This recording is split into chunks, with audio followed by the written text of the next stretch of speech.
बच्चों आज हम लोग देखते हैं Faraday law of electrolysis. Electro means होता है इलेक्ट्रिसिटी और लाइसिस मीन्स होता है टू ब्रेक ए पार्ट, किसी पार्ट को तोड़ना, इलेक्ट्रिसिटी के द्वारा किसी पार्ट का तोड़ना। ठीक है, अब इसमें देखेंगे कि फर्स्ट लॉ ऑफ इलेक्ट्रोलिसिस ये क्या कह रहे हैं। तो यहाँ पर आप देख रहे होंगे amount of substance deposit or liberated, जमा हो या मुक्त हो, at an electrode is directly proportional to amount of charge passed through the solution. ठीक है, ये कह रहे हैं कि जो सॉल्यूशन में जितना चार्ज पास करेंगे उतना ही सब्सटेंस क्या करेगा, इलेक्ट्रोड पर जा कर के जमा होगा। ठीक, अब यहाँ देख लीजिए W directly proportional to Q। W क्या लिया गया है, amount of substance deposited or liberated. W equal to क्या आ जाएगा, प्रोपोर्शनलिटी का साइन हटाएंगे, Z आ जाएगा, ZQ आपको मिल जाएगा। Q क्या होता है, Q equal to I into T. Q किसमें, चार्ज इन कूलाम, I क्या है, करंट इन एम्पियर, और T क्या है, टाइम इन सेकेंड। तो जब मैं Q की जगह पर IT रखूँगा तो मेरे पास फार्मूला बन जाएगा W इक्वल टू ZIT। ठीक है, इस फार्मूले को लर्न करिए आप सब। अच्छा, Z क्या है यहाँ पर, Z एक कांस्टेंट है। Z is constant known as electrochemical equivalent. ठीक है, जिसे इलेक्ट्रोकेमिकल इक्विवेलेंट बोला जाता है। अब इलेक्ट्रोकेमिकल इक्विवेलेंट की डिफिनेशन क्या होती है, तो देख लीजिए, amount of substance deposited bye 1 coulomb charge is called electrochemical equivalent. ठीक है, तो ये आपके पास मिल जाएगा, जो सब्सटेंस का अमाउंट डिपॉजिट होता है 1 कूलाम चार्ज के द्वारा, उसी क्या बोलते हैं, इलेक्ट्रोकेमिकल इक्विवेलेंट। अच्छा, जब आप चार्ज 1 रख दें, Q इक्वल टू 1 रख दें, तो W बराबर क्या हो जाएगा, Z। ठीक है, अब आप देखिए यहाँ पर, जैसे यहाँ पर आपने W बराबर ZQ किया था ना, यदि Q को 1 रखोगे तो आपके पास W बराबर Z ही तो बचेगा। यहाँ पर देख लीजिए। ठीक, अब देखिए यहाँ पर कुछ लिखा गया, charge on 1 mole of electron is equal to, 1 mole electron पर चार्ज कितना होता है। तो आप देखते हैं 1 इलेक्ट्रॉन पर चार्ज कितना होता है, 1.60 इंटू 10 की पावर -19 कूलाम, और 1 मोल बराबर कितना होता है, Na की वैल्यू कितना होता है, 6.02 इंटू 10 की पावर 23।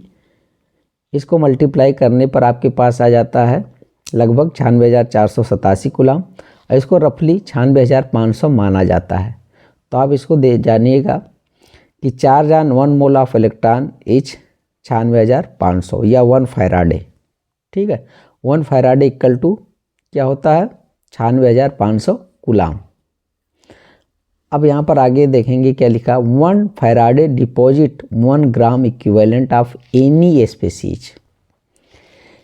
कोई भी सब्सटेंस है उसका 1 ग्राम, ठीक है, इक्विवेलेंट डिपॉजिट करने के लिए आपको चार्ज कितना चाहिए, 1 फैराडे चाहिए। तो 1 ग्राम इक्विवेलेंट सब्सटेंस को डिपॉजिट या लिबरेट करने के लिए कितना चार्ज चाहिए, 1 फैराडे चाहिए। अब आप यहाँ पर देख लीजिए, थोड़ा सा इसको हम लोग समझते हैं।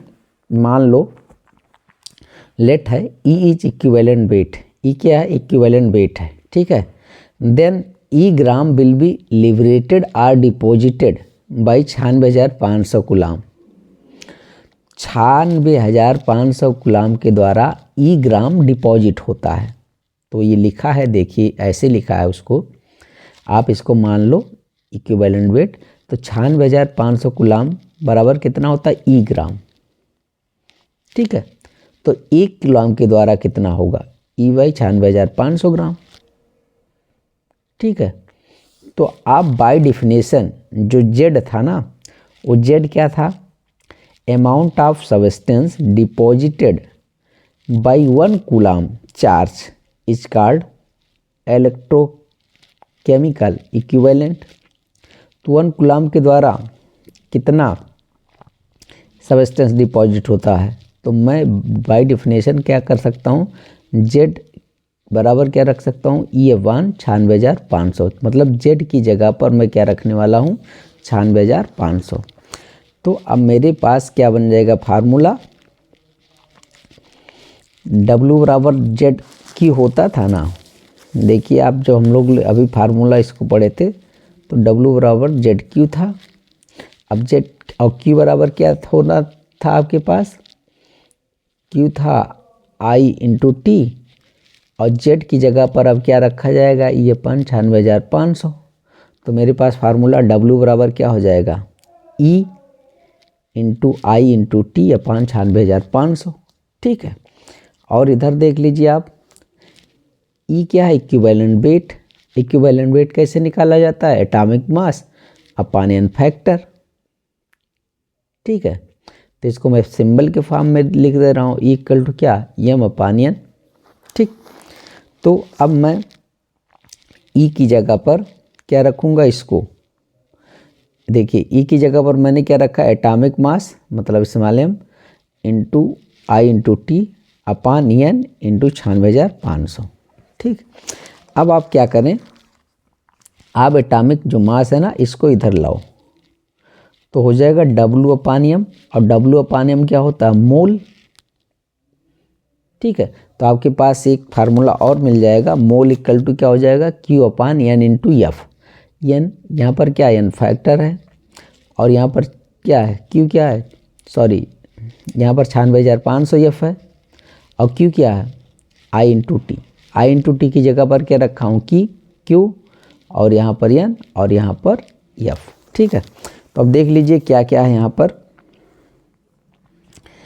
वेयर देखिए W क्या था, अमाउंट ऑफ सब्सटेंस डिपॉजिटेड और लिबरेटेड।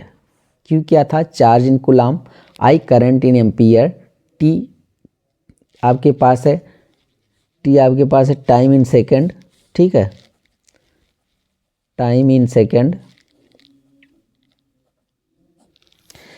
E क्या है यहाँ पर, इलेक्ट्रोकेमिकल इक्विवेलेंट। E क्या है, इक्विवेलेंट वेट। Z क्या है, इलेक्ट्रोकेमिकल इक्विवेलेंट। N क्या है, चेंज इन ऑक्सीडेशन नंबर मतलब N फैक्टर। ठीक है, ये आपके पास आ जाएगा। अब हम लोग चलते हैं सेकंड लॉ, फैराडे का सेकंड लॉ देखते हैं क्या कह रहा है। देखिए फैराडे का सेकंड लॉ जो है ना, ये क्या कहते हैं, when same amount of charge is passed through different electrolyte solution connected in series, एक सीरीज में कनेक्ट होगा, then weight of substance deposited at electrode are in ratio of their equivalent weight. ठीक है, तो ये कह रहे हैं ना कि वो जो सब्सटेंस डिपॉजिट होगा वो किस रेशियो में होगा, वो अपने इक्विवेलेंट वेट के रेशियो में होगा। तो आप देखो यहाँ पर W directly proportional to E। ठीक, अब यहाँ पर आपके पास यहाँ पर W इक्वल टू क्या हो जाएगा, इसको हटाओ, एक कांस्टेंट आ जाएगा इंटू E। तो आपके पास इसको इधर ले आओ, तो W पानी इक्वल टू क्या हो जाएगा, कांस्टेंट। ठीक है, तो अमाउंट ऑफ जो सब्सटेंस या वेट का जो डिपॉजिट होगा वो किसके रेशियो में होगा, इक्विवेलेंट वेट के रेशियो में होगा, W अपान E। W क्या है, वेट ऑफ सब्सटेंस। E क्या है, इक्विवेलेंट वेट ऑफ सब्सटेंस। तो यहाँ से आपके पास फार्मूला आता है W1 upon W2 equal to E1 upon E2। ये कैसे आया इसको देख लो, यहाँ पर यहीं देख लें हम लोग। अब ये देखिए, कोई चीज़ जब सीरीज में कनेक्ट होता है ना, तो उसमें जो सेम अमाउंट ऑफ चार्ज पास किया जाएगा, चार्ज सेम होगा।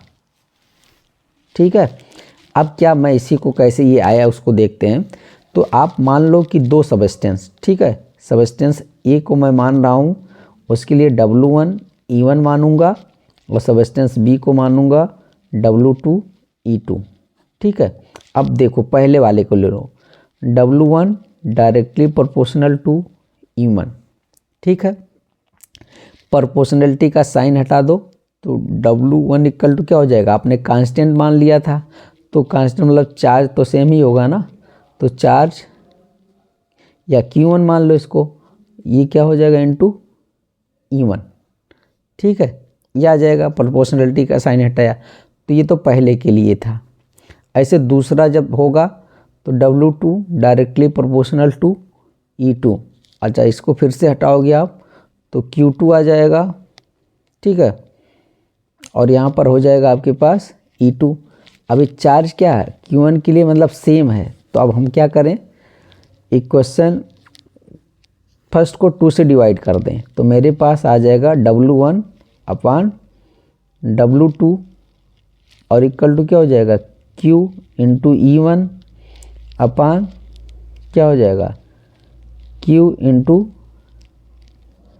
E2, ये हो जाएगा। Q को इसको कैंसिल कर दो तो आपके पास बचेगा क्या, W1 अपान W2 बराबर E1 अपान E2, ठीक है, ये आप करिए। तो यहाँ पर इसको इक्वेशन 1 मान लो और इसको इक्वेशन मान लो 2। तो 1 को 2 से डिवाइड किया गया है, 1 को 2 से डिवाइड किया गया है, ठीक है, तो आपके पास ऐसा मिल जाएगा। तो यही लिखा है यहाँ पर W1 upon W2 equal to E1 upon E2, ठीक है। अब मैं क्या कर सकता हूँ, इसको ऐसे भी लिख सकता हूँ, ठीक है, इसको इधर ले आओ, इसको उधर ले जाओ, तो आपके पास क्या हो जाएगा W1 upon E1 equal to W2 upon E2, जैसा कि यहाँ पर आप देख रहे हैं। अच्छा, अब यहाँ पर जो मैंने वही कहा ना, सबस्टेंस एक मान लो A, उसके लिए क्या W1 E1 मान लो, सबस्टेंस B क्या W2 E2, जो यहाँ पर आपने लिखा है, ठीक। अब आप देख रहे होंगे कि इक्विवेलेंट वेट इक्वल टू क्या होता है, एटॉमिक मास अपान एन फैक्टर। इक्विवेलेंट वेट ऐसे तो निकाला जाता है, मास अपान एन फैक्टर।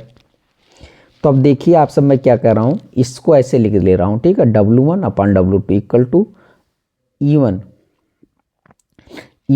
अपान क्या है E2। तो पहले E1 की जगह पर मैं क्या लिखूँगा, इक्विवेलेंट वेट है ना, तो एटॉमिक मास मतलब वेट ऑफ E1 अपान क्या कर देंगे एन फैक्टर, मतलब चार्ज ऑन W1, ठीक है। उसके बाद क्या हो जाएगा, E2 की जगह पर क्या लिखेंगे, atomic mass of W2 upon charge on W2, तो ये ऊपर चला जाएगा। तो आपके पास मतलब ऐसा फार्मूला मिल जाएगा यदि मैं इसको अरेंज करूँगा ऐसे इस फॉर्म में। अब आप देखिए, ये कह रहे हैं ना कि सेम अमाउंट एक चार्ज पास किया जाए डिफरेंट इलेक्ट्रोलाइटिक सॉल्यूशन में, तो जो उसका जो वेट डिपॉजिट होगा वो किसके रेशियो में होगा, उसके इक्विवेलेंट के रेशियो में होगा, या हम ये कहें कि W directly proportional to E होगा। तो अब यहाँ पर मान लो 3 सेल रखा है, cell A, cell B, cell C।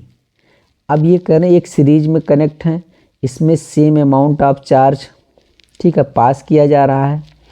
तो ये जो चार्ज पास किया जाए, जो सबस्टेंस होगा उसका तो अलग अलग होगा, लेकिन सेम क्या होगा, ये यहाँ पर ध्यान देने वाली बात है।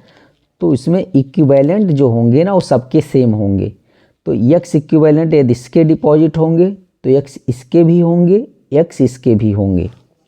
ये बात ध्यान दीजिएगा कि इसमें क्या होता है, इक्विवेलेंट सेम होते हैं, सेम इक्विवेलेंट डिपॉजिट होंगे, या सेम सीरीज में सेल कनेक्ट हैं और सेम अमाउंट ऑफ क्या दिया जा रहा है चार्ज, ठीक। तो यहाँ पर लिखा होगा इक्वल इक्विवेलेंट आर डिपॉजिटेड। अब आप एक बना लो, मतलब एक सेल दो हम लोगों ने कनेक्ट कर लिया है, यहाँ पर देखिए 2 सेल सीरीज में लगे हैं जैसे आपके पास, ठीक। तो आपके पास यहाँ देख रहे होगे एक में कॉपर सल्फेट है, एक कॉपर का इलेक्ट्रोड है, एक में AgNO3 है, ठीक है। तो आप इसको एनोड, इसको कैथोड मान रहे हैं, ठीक है, ये आपने कनेक्ट कर दिया। अब आप देखेंगे तो इसमें सेम क्या होगा, तो कह रहे हैं equivalent of copper equal to equivalent of Ag। दोनों के इक्विवेलेंट क्या होंगे, इक्वल होंगे। यदि हम लोग कई सेल अरेंज करें सीरीज में और सेम अमाउंट ऑफ चार्ज को पास करें, तो मुझे सब में क्या सेम मिलेगा, इक्विवेलेंट सेम मिलेगा। इक्वल इक्विवेलेंट आर डिपॉजिटेड सबके होंगे। अच्छा, इक्विवेलेंट कैसे निकाला जाता है वो हम लोग देखेंगे।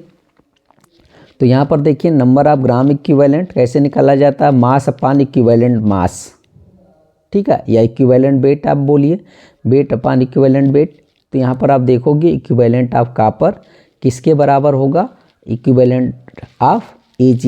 इक्विवेलेंट कैसे निकालेंगे कॉपर का, मास ऑफ कॉपर डिपॉजिटेड, जैसे यहाँ पर है, upon equivalent weight of copper, ठीक है, बराबर क्या होगा, mass of Ag deposited upon equivalent weight of Ag। तो ये था फैराडे का second law. Thank you for watching.